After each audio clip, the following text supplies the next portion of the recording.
We have come to place music into two broad categories, that of new music and that of traditional music.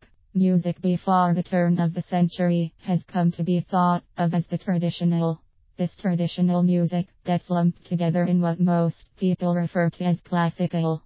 This classification is so well fixed in people's minds that even traditional rock music is referred to as classic rock.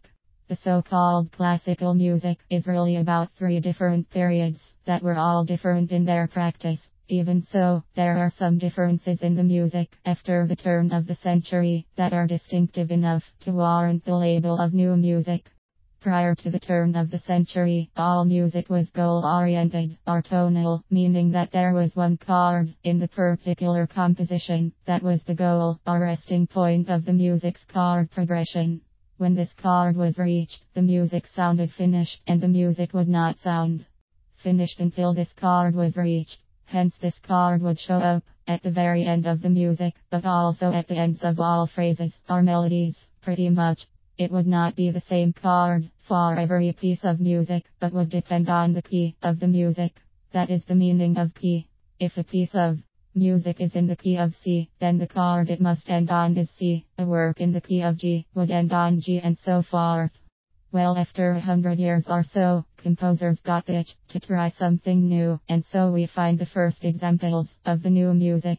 Claude Debussy has often been called the father of modern music, and his works began to make tonality ambiguous by employing other types of scales, such as the whole tone scale.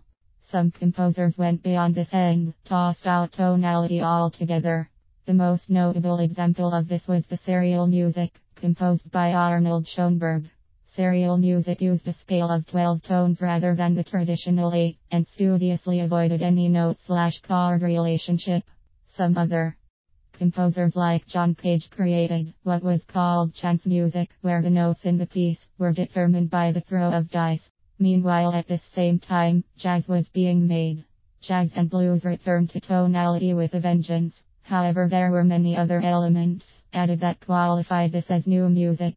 The difference in instrumentation, with the electric guitar and the greatly expanded role of the drums, were certainly things that had not gone on before, and so the birth of jazz and its development into the pop of today certainly fits into the category of new music.